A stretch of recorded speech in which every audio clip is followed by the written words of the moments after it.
She's too stupid to realize what's going on, I heard my husband Richard say through the partially open office door. Eleanor has always been good at making cupcakes, but business? Please, she doesn't even notice when I move money around, and she signed those loan documents without reading them. His brother Timothy laughed. Man, this is going to be easier than we thought. By next month, we'll own everything. She'll be out, and no one will blame us when the business fails, Richard continued. She's still blindly in love with me after 20 years. It's almost too easy. I stood frozen outside my shop's back office, hand clasped over my mouth to keep from gasping. My heart hammered so loudly I feared they'd hear it through the wall. I tiptoed backward, praying the old floorboards wouldn't creak. My name is Eleanor Wilson. I'm 47 years old and the proud owner of Sweet Surrender Bakery in Minneapolis, Minnesota. At least, I thought I was the proud owner. The business I built from scratch over 15 years, the one that put our daughter Vivian through college, was apparently now a target for my husband's greed. I slipped out the rear entrance into the alley, leaning against the brick wall as a wave of nausea hit me. How could I have been so blind? All those late-night business meetings Richard had with Timothy, the subtle suggestions that I sign paperwork because I was too busy with baking, the gradual shift in how Richard spoke to me, with that patronizing tone I'd somehow missed or excused. I took several deep breaths of the crisp autumn air, trying to calm myself. I couldn't confront them now, not when I was so shocked and unprepared. I needed to think, to understand what exactly they were planning. Somehow, I'd ended up married to a stranger. As I walked around to the front of the shop, I noticed a sleek new car parked across the street, Timothy's latest purchase, no doubt. I wondered how many of my cupcake sales had funded his lifestyle. And that's when it hit me, what if the financial situation was worse than I realized? What if I wasn't just facing betrayal but complete ruin? Sweet Surrender started as a weekend hobby at farmers markets. I'd always loved baking. It was something my grandmother taught me growing up in a small town just outside the city. When we needed extra money for Vivian's braces, I started selling my treats. Richard had been supportive back then, helping me set up my little tent every Saturday. You've got real talent, Ellie, he'd said. These are the best cupcakes in Minnesota. When a small storefront became available downtown, Richard encouraged me to take the leap. We used our savings, a small inheritance from my grandmother, and a modest bank loan. I still have the first dollar I earned framed behind the counter. For years, business was steady but not spectacular. Then, 5 years ago, one of my seasonal pumpkin maple cupcakes was featured in a local magazine. Suddenly, there were lines out the door. I expanded, hired staff, and Richard, who'd been working in insurance, offered to handle the financial side of things. You focus on what you love, he'd insisted. I'll take care of the numbers. It seemed perfect, a true partnership. But looking back, I realized the warning signs were there. 3 months ago, Richard suggested I sign documents for a refinancing opportunity. When I asked questions, he brushed them off, saying it was just routine and best to sign quickly to lock in the rate. Last month, Timothy started appearing more frequently at the shop, taking Richard out for drinks, speaking in hushed tones that stopped whenever I approached. I'd noticed odd charges on the business credit card, but assumed they were supplies for our upcoming holiday season. Even Vivian, now 20 and studying business at the University of Oregon, had mentioned something strange during her last call. Dad asked me weird questions about business ownership and transfer of assets, she'd said. Is he thinking of opening his own place? I'd laughed it off then. Now, her words echoed ominously in my head. As I stood in my shop, watching customers enjoy my creations, I felt a deep sense of dread. My kitchen, my sanctuary, suddenly felt like it was built on shifting sand. The cheerful yellow walls and the scent of vanilla that usually brought me comfort now felt like a facade hiding an ugly truth. A week after overhearing their conversation, I discovered just how deep the betrayal went. I'd taken the day off to visit our accountant, Beverly, who'd been doing our taxes for years, but whom Richard had recently suggested we replace. I'm glad you came in, Eleanor, Beverly said, her face serious.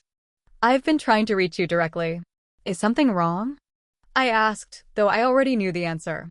There are significant discrepancies in your business accounts, she explained, turning her computer screen toward me. Large withdrawals and transfers to an LLC I don't recognize, and this loan, she pointed to a document on screen, puts the bakery up as collateral for nearly triple its value.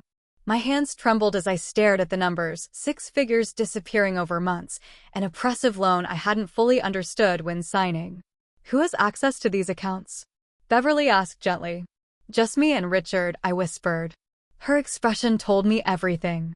She pulled out more papers, showing irregularities going back further than I'd imagined.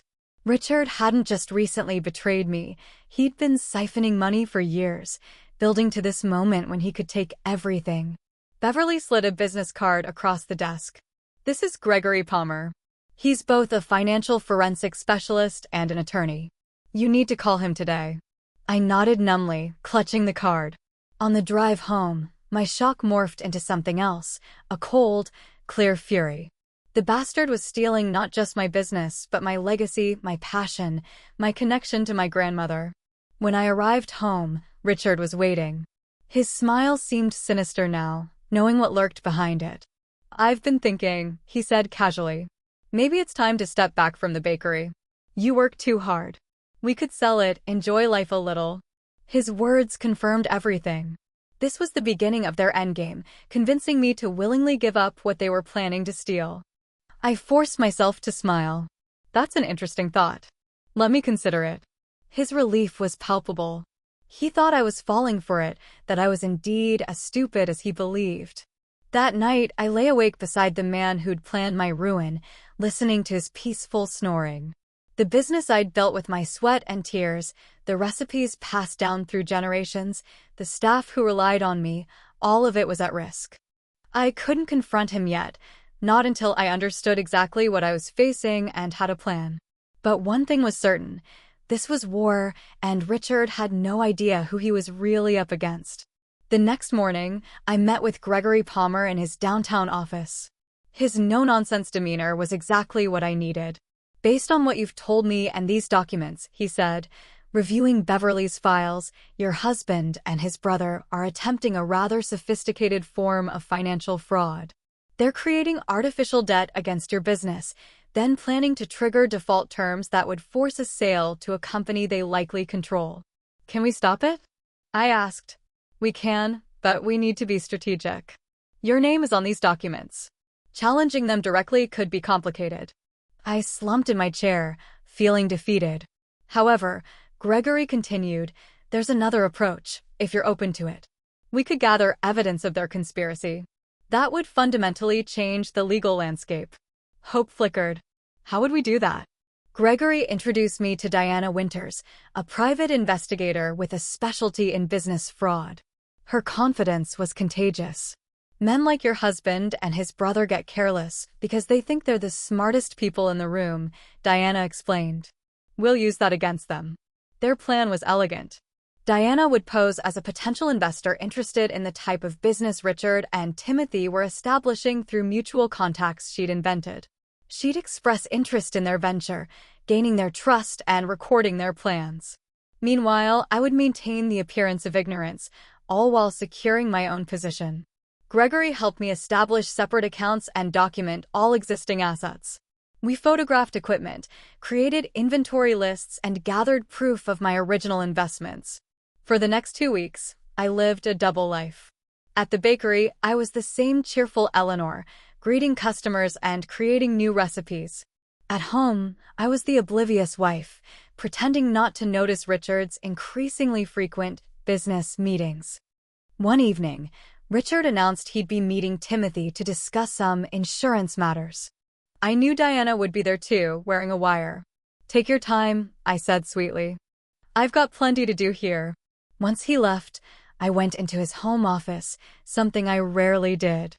I needed to find any physical documents he might have kept.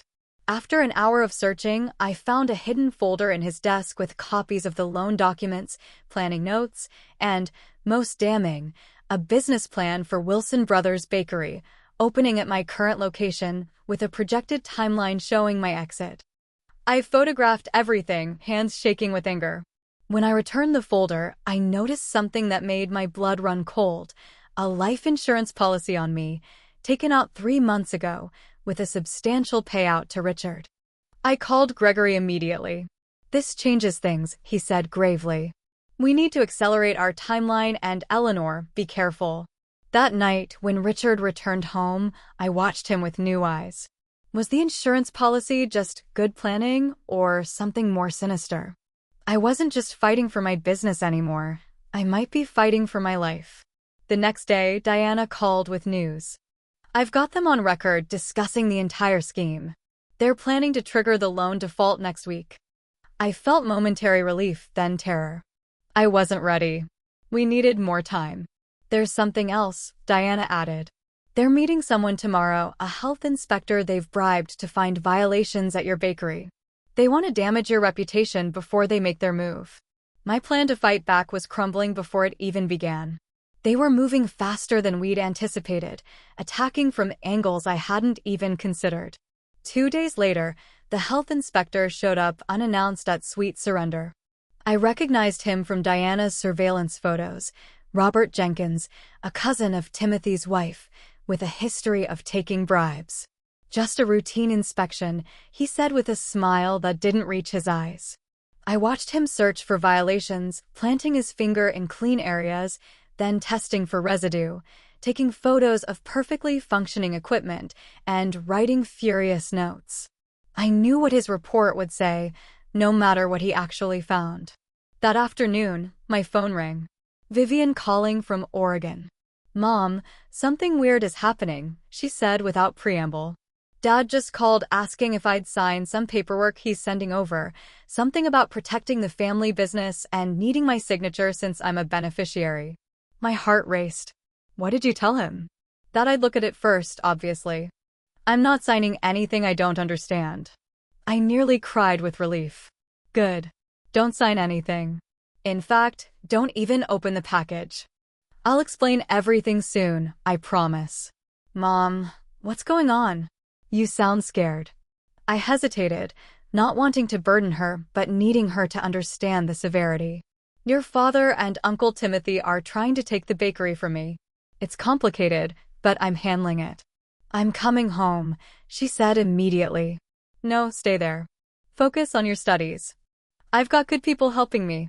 After we hung up, I sat in my office, staring at the walls covered with framed reviews, customer photos, and the business license in my name. They were trying to take everything, even trying to manipulate my daughter. The line had been crossed. I called a real estate agent I knew, Lynette, who specialized in commercial properties. "I need to understand something," I said. "If I wanted to sell my bakery, how quickly could it happen, and what might it be worth?" Her answer stunned me.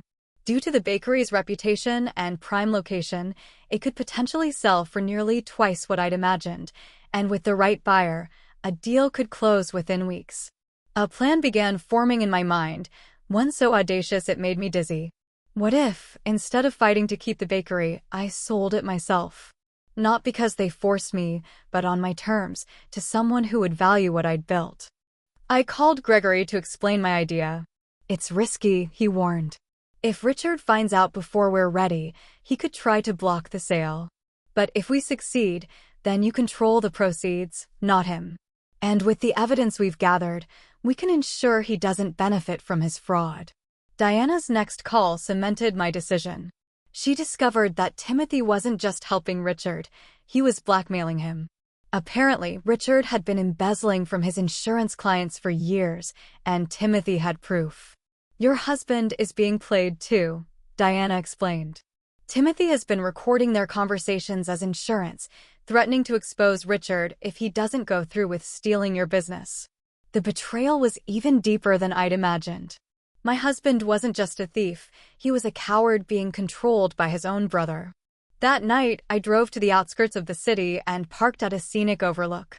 I needed space to think clearly. The bakery had been my life for 15 years. Could I really let it go? As I watched the city lights flicker below, I realized the bakery wasn't just about the building or even the business. It was about what I had created, what I had proven to myself I could do. I could create something new, But first, I needed to free myself from Richard and his brother once and for all. The next morning, I called Lynette. I'm ready to sell, but this needs to stay absolutely confidential.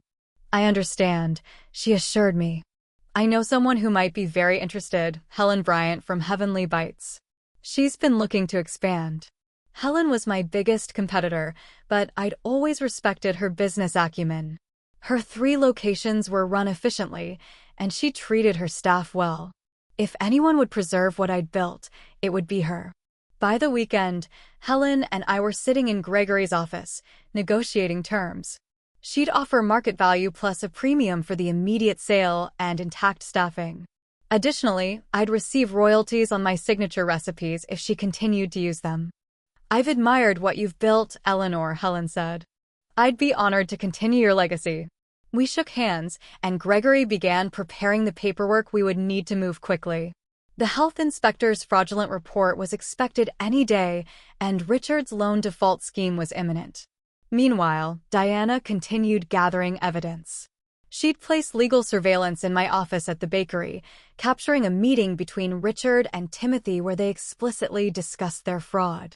Once the health department puts a shutdown notice on the door, the loan terms will trigger, Richard had said.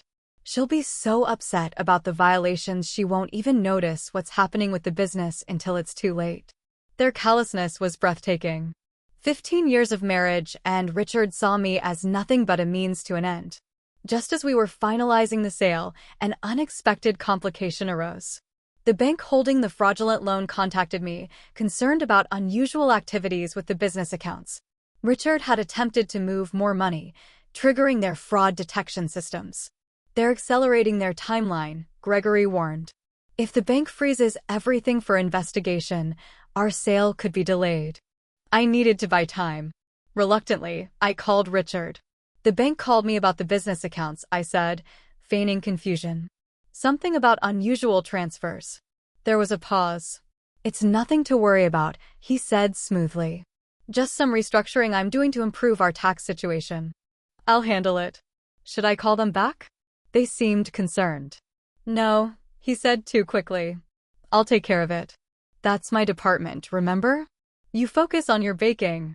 His condescension strengthened my resolve. I contacted the bank directly, working with Gregory to explain that I was aware of the unusual activities and was addressing them as part of a business transition. We provided just enough information to prevent a freeze without revealing our full plan. With that crisis averted, we pushed forward. Helen expedited her financing, and we signed preliminary agreements. The final paperwork would be ready in 3 days.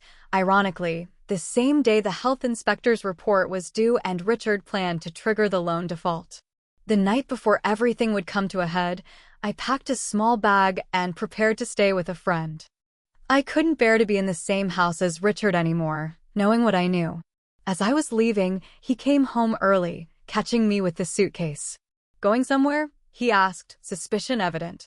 I need some space, I said, not entirely lying. I'm staying with Patricia for a few days. He looked relieved, no doubt assuming I was oblivious to his plans and just needed girl time.